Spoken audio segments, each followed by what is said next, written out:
A letter from a stranger changed David Edwards' life. He was in desperate need of a kidney transplant when he opened his mailbox to find a handwritten note that said this: "I wanted to make sure all the results were final before asking you this question. I have a 53-year-old kidney. Would you like to have it?" Well, the letter was from John Hembry, a man that David met only once at church. When the men joined us here on Evening Express last month, John told us he never had a second thought about being a living donor. I had already made the commitment in my heart and mind before I even knew that David needed a kidney. And there's never been a second thought, especially all the things that have developed and showing how, and I hate to keep interjecting God into this, but just how God designs people's individual lives so that they're woven together at a certain time to meet a need. And that's exactly what happened, and I'm really just honored to be a part of it. John and David were here just days before that life-saving surgery. Now, a month after the transplant, we caught up with them again to see how they're both doing. Well, he's walking around with my kidney. He can't have it back. And I can't get it back.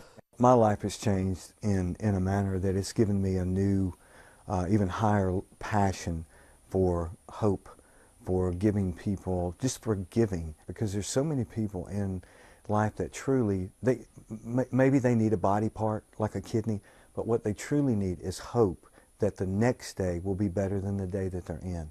And this gives me life back. The doctor told me if I didn't have a transplant within a year, I would have to do dialysis. And he says we want to do all we can so you don't have to go that way. I'm just grateful that John come along, where I didn't have to do that. Well, my scar starts from here and goes to here. It's about 13 inches long. My scars, I got the easy part. It looks like I had a bicycle wreck. I got 3 dots and a little incision. The easy part is being the donor. The recovery process was easier than I thought. I wanted to go home the next day because I wanted other people who potentially might be a donor to see that you can donate a kidney and you can go home the next day. I think we are forever bonded. But it's really not because of a body part.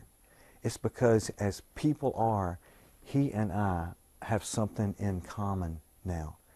And we together, because we have something in common, we can go to other people unabashedly and unashamed and say, hey, you can do this. You truly can change the world by changing another person's life.